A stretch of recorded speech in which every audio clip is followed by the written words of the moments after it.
Microfocus, creators of visual programming tools for software development, is pleased to provide major funding for the Computer Chronicles, the story of this continuing evolution.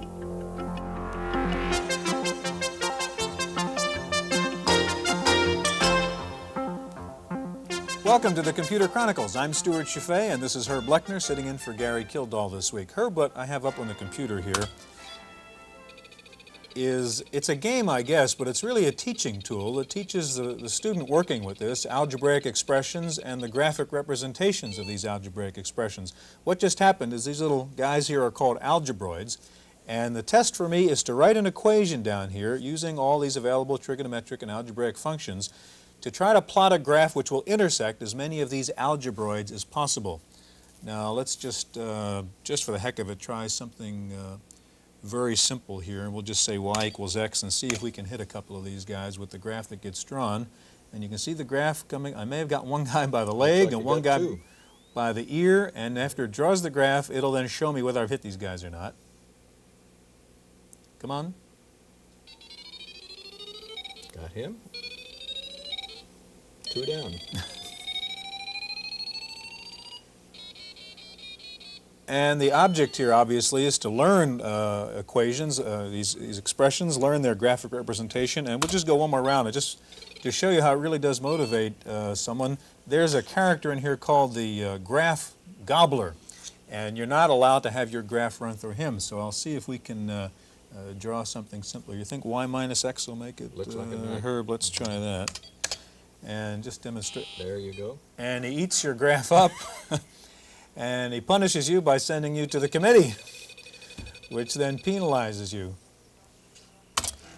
Anyhow, we're talking about computers in education today, Herb. And first question that comes to mind as we talk about the use of computers in education is some people, shut up, algebroid. Some people are afraid, I think, of this technology, and there's a fear that computers are going to replace teachers, they're going to perhaps dehumanize education. Is that what you see in the future? I think the expectations for the use of computers in school were very high, and along with those expectations there was concern about the dehumanizing effect. I don't think that we've seen the use of computers nearly as extensively as we expected, and therefore I don't think the impacts pro or con have been terribly significant. But I do look forward to talking to our guests about that. Okay, before we meet our studio guests and see some demonstrations of other educational software, let's go visit some schools where computers are being used. With over 1/2 of American schools equipped with computers, students from elementary grades through college are likely to have some computer instruction at almost every level of their education. But there are still doubts over the best way to integrate computers into a traditional curriculum. Replacing the teacher with a terminal changes the focus of learning away from the instructor and to the computer. While traditional contact between teacher and student is diminished, the terminal becomes a kind of private tutor, adjusting to the different learning rates and abilities of each student. It is also interactive, demanding answers within a specific length of time, making corrections, and helping the student to understand the reasons behind a mistake. Programming languages for children rely on colorful graphics and game-like approaches, especially to teach analytical skills and problem-solving logic. For younger children, time spent at the terminal can seem more like a game than a lesson. Let me do it. Okay. Y, E, Are you S. sure? Oh, yeah. Yeah. I forgot the eyes. We have 29 points. Oh, great. Much of computer instruction today is for rote learning and practice drills, but there is another level of application that demands much more creative interaction.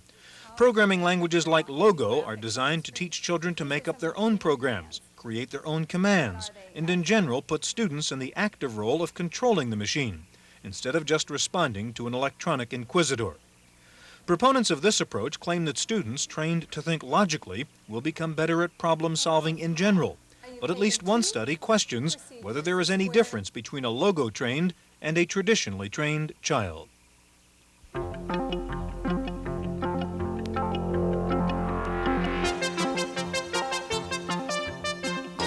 Joining us now is Professor Patrick Suppies of Stanford University and Nancy Palmer, who's coordinator of computer education at the Palo Alto School District here in the Silicon Valley. Herb? In the opening, I mentioned that it didn't seem to me that the application of computers in education was moving along as rapidly as we had hoped. How do you all feel about that? Well, I agree with that for most of the period, which is now about 20 years, that I've been involved in the application of computers in education. Certainly for the first 15 years, I kept thinking it ought to go faster. There ought to be more to do. There's a lot to be done here. Why aren't we getting more done? In the last 3 or 4 years, the pace has really changed. A lot of people are interested. There's a lot of hardware and an increasing amount of software in the schools. I think Nancy would agree with that. Yes, I certainly would. That's the case in our district anyway. The teachers, there's a lot more interest from teachers now, and they're starting to use computers within their classroom in a lot of different ways. Students in Palo Alto are now starting to use word processing and some other types of programs, data management kinds of programs to help them, so that the computer is becoming more of a tool for them. Still learning to use computer programming languages like BASIC and Logo and Pascal. But there's a wider application now of computers. Of course, it's also important to emphasize that we've only really begun. You know, your question is right in the sense where we are now will be very different from where we are 20 years from now. What's triggered the movement in these past few years? What's different now than what we had 10 years ago? I would say primarily the enormous reduction in the cost of hardware. And the change in the technology itself. You know, just in the last 8 years, when we first had computers, as far as microcomputers, for the last 8 years, and that's made computers a lot more reasonable for schools to buy, and also easier to use. So as the technology improves, as far as the ease of using it, you're going to see a lot more. You know that favorite joke that about computers in schools. If computers followed that, if Rolls-Royces followed the same trail as computers, a Rolls-Royce would now cost $2.50 and be 1.5 inches long. And that enormous reduction is in cost is really revolutionized. Of course, not only schools but other places, but we see it in schools. Pat, you're using computers at Stanford now to teach your course in logic. How do you actually use the computers to teach that course? I don't give any lectures. The students don't go to lectures in this course. They come to computer terminals. There is no textbook separate from what they learn at the computer terminal. And from the student standpoint, what's very good is they come and go on their own. 7 days a week, 24 hours a day, we're open for business. I have a TA, for example, a teaching assistant on duty Saturday nights, 8 to 11 p.m. And that coming and going is very important advantage from the student standpoint. How about from an instructional point of view, though? Is it better education? Is it you pay a price for that convenience? Well, I think you don't really pay a price. I think that there are gives and takes in any particular way of approaching instruction. I think in addition to the freedom to come and go, I would mention the individualization. Some students just learn that kind of topic, that kind of subject matter, very much more easily and quicker than other students. And that individualization is taken account of because the pace of one student doesn't affect the pace of another student, as opposed to a classroom setting. Secondly, the students get excellent opportunities to practice and be corrected in their practice of doing logical derivations and giving proofs, giving logical counterexamples. And that practice, that dealing with material in that elegant way you can do it on at a computer terminal with a good sophisticated program to back it up in terms of checking any kind of proofs the students give. That's a great advantage. Okay, Pat, on the terminal we have here, you're hooked up by modem to the computer at Stanford, and give us a demonstration of what a student would do to take a class in your logic course. This is towards the very beginning of the course. The course is a large course. The students spend on average about 75 hours to complete the course at a terminal like this. And we're just at the beginning of learning the classical rule in Latin, modus ponendo ponens. We call it in English affirming the antecedents. You're given an argument, if A then B. Secondly, given A, infer B. And they're going to practice, learn the strategies and begin to practice derivations, logical derivations, using this rule. Okay, so the first thing is kind of the text material that teaches the principle. Principle and the strategy of how to attack a proof. For example, here it's saying, well, we'll use the simple working backward strategy. Look for what we're going to derive. What is the conclusion we want to infer? And then the next step is look for a conditional statement and some premises that we can begin to work with. Okay, can the student go ahead then and actually try to practice what he's just learned? Yes, and that practice is, of course, the critical thing. Just putting out the exposition wouldn't be very interesting. What is interesting and powerful in the course is the great flexibility of responses the student can give in terms of constructing proofs that interest him. So we'll consider a very simple example of this. There isn't time to do something complicated. Here, we want to derive the premise W. We use letters here to make the argument simple. And the premises are using the arrow for if-then. The first premise is if S, then Q. The second premise is if Q, then W. And the third is S. Now, we can combine 1 and 3, affirming the antecedent of the conditional in 1 to get the conclusion Q. So we type in 1, comma 3, and AA for the affirm the antecedent rule. See, the language is mainly a control language the students give. We don't like the students to have to type a lot. Now we have Q, and we look at 2, if Q then W, combining 2 and 4. Suppose I made a mistake. Let's see what happens. So I combine 1 and 4. But, of course, 4 is not the antecedent of 1. And the program types back, you need a conditional and its antecedent. I don't have the antecedent. So now let's do it right. 2, 4, lines 2 and 4, affirm the antecedent, and we'll get immediately the desired conclusion W. Mm-hmm. Nancy, at the high school level, how are computers being used there? Just to teach computers themselves, or used in this way to teach other courses?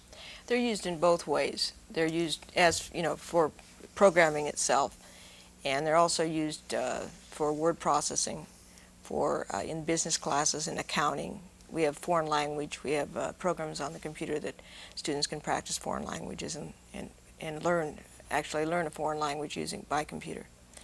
And there's some programs that are being used in the science department now, and we have a couple of social studies teachers that are using simulations. I guess the real key is, what difference has it made? What's the bottom line? Are the achievement scores going up for those classes using computers?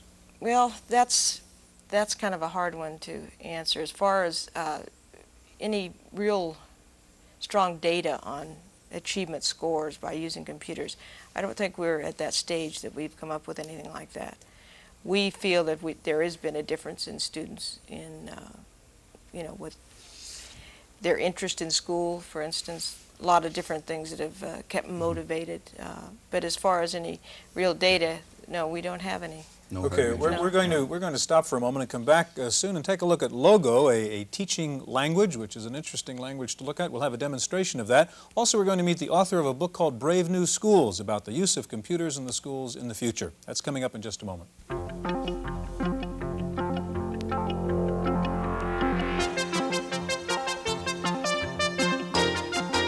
With us now is Glenn Kleiman, founder of the Teaching Tools Microcomputer Service and author of the book, as we mentioned, Brave New Schools. Glenn, we want to talk to you about Logo in particular, and we hear an awful lot more than we have about Logo now as a teaching language, as something to be used for students. What is the significance of Logo as a language? Well, Logo is a newer programming language than, say, BASIC. It's one that's been widely touted as the language to use to introduce kids to computers. There have been a lot of claims about Logo, that it's an ideal way to teach problem-solving skills, that it would revolutionize education. I don't really believe a lot of those claims, but I think it has a number of nice advantages for introducing kids to computers, introducing kids to programming, and also that it does have some implications for more general problem-solving types of skills. Could we do a little demonstration here? Maybe people would understand more what we're talking about, and then we can follow up. You Okay. have Logo loaded, and show us what it is. I have Logo up and loaded. There are a couple of components to Logo, and maybe I should fill in a minute or so of background before going to the demo. Sure. There are two main components. One that's very well known is called Turtle Graphics, which has to do with displaying things on the computer screen. That's what I'll be showing, and that's what's widely used with kids. There's a whole second component called List Processing Commands, which enables you to use this programming language to work with words, sentences, numbers, and other types of things. But it's the turtle graphics commands that have really been widely used in education.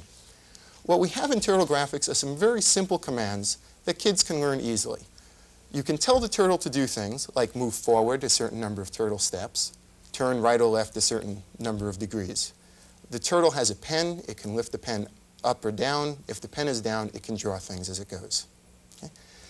The idea of Logo is that these simple commands can be combined into what we call procedures, and very complex programs can gradually be built up among a number of procedures. What I have already loaded in the computer is one example procedure, which is a simple one, but one that can do a number of interesting things. The procedure has been given the name magic, and magic requires that we tell the turtle we want to use magic, and we give it 4 numbers so that it knows what to do. And as a sample, we can start out with the numbers 20, 90, 10, and 8. If we do that, the turtle will draw us a little picture. What the numbers are telling the turtle to do, the first number is the length of the first line. The second number, 90 here, is the angle for the turtle to change, to turn. So we'll see we have right angles here. We can also see that the length of each line the turtle has drawn increases as we go on. The third number is the increment. Okay, so the first line was 20, we increase it by 10, the next one's 30, the next one's 40.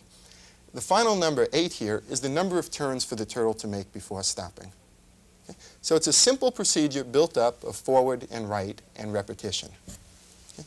The interesting thing about this particular procedure is we can get very different kinds of pictures just by changing the numbers. So here I'm changing the starting line, the increment, and the number of turns, but I'm leaving the angle at 90 degrees. Okay, we get a little more intricate, interesting picture. Now what happens if we just change that angle?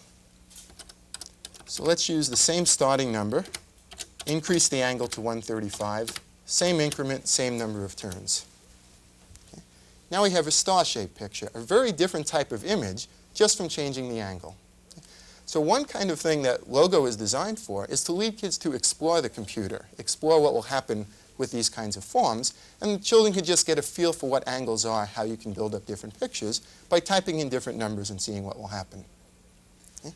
There are some more I can show if we have a few go ahead, more minutes. yes. Just show us another. Okay, yes. let's just make another change in the Still angle. doing magic, though? Here? Still doing magic, if I typed it correctly. And changing the angle and changing the number of turns that the turtle makes. Yeah. Here we have a much steeper angle and another very different picture. Now let me show you what the procedure itself is. We can have the computer list the procedure.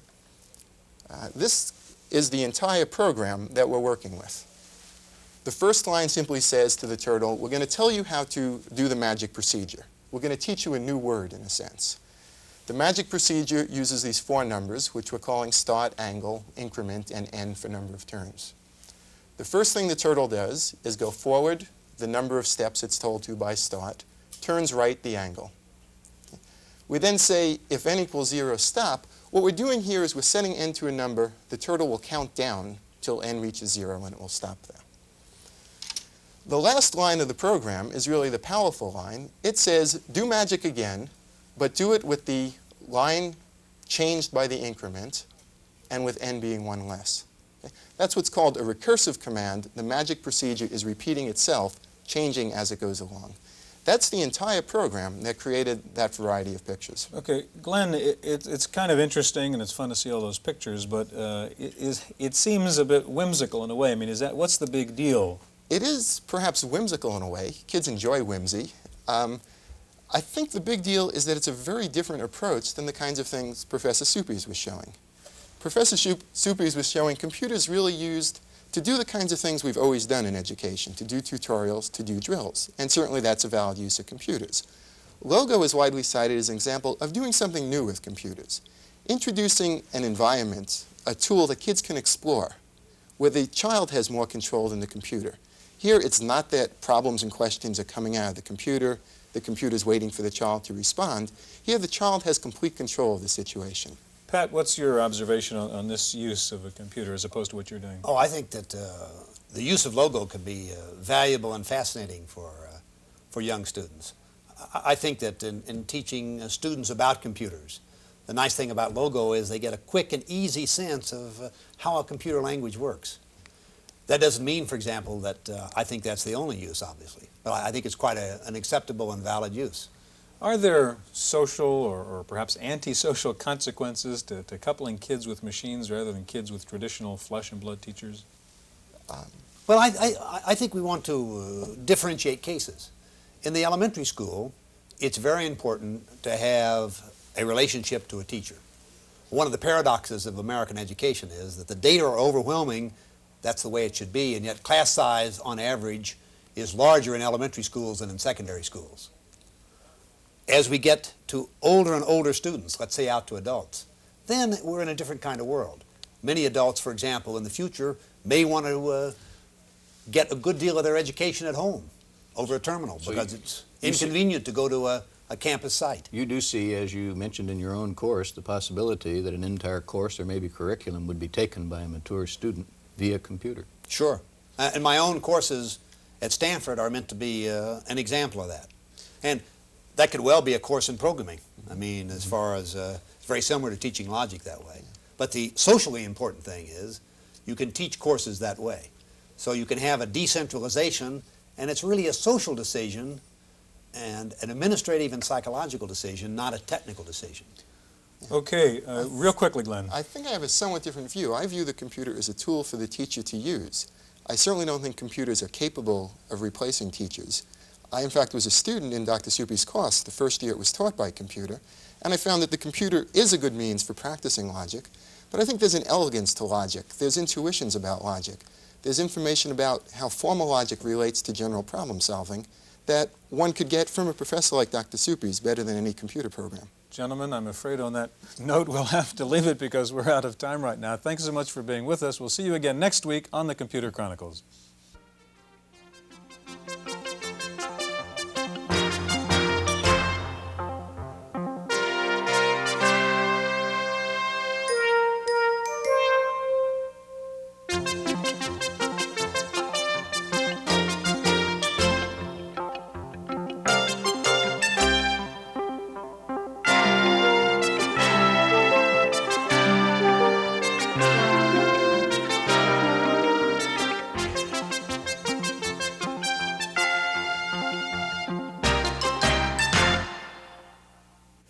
Microfocus, creators of visual programming tools for software development, is pleased to provide major funding for the Computer Chronicles, the story of this continuing evolution.